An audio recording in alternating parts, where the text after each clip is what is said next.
Le journal des Bleus, Jean-François, vous étiez avec Oui. Jacques Vendroux qui nous retrouvera tout à l'heure, Cyril de la Morinerie également au contact de cette équipe de France. Quelles sont les dernières nouvelles ? Elles sont bonnes parce que tous les joueurs ont participé à l'entraînement ce soir, qui était programmé ici vraiment en tout début de soirée. Kylian Mbappé était là, puisque c'est la question, je pense, que tout le monde se pose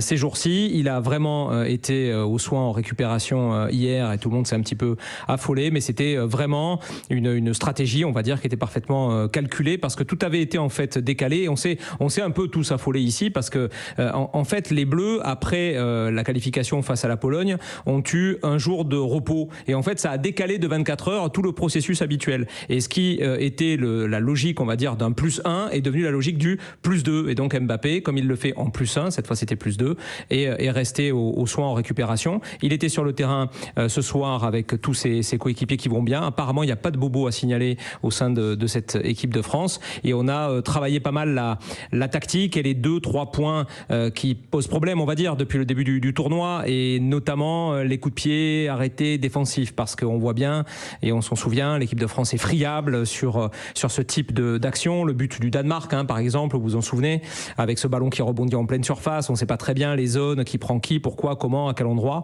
Donc on a travaillé beaucoup là-dessus et puis l'Angleterre, je pense que c'est un adversaire que tout le monde connaît, même si ça fait quelques années que Français et Anglais ne se sont pas rencontrés, mais tout le monde connaît évidemment parce que les échanges culturels, j'allais dire, et footballistiques entre les deux pays sont tellement intenses avec les Français qui jouent en Première Ligue, qu'on en a eu d'ailleurs un exemple pas plus tard que cet après-midi en conférence de presse.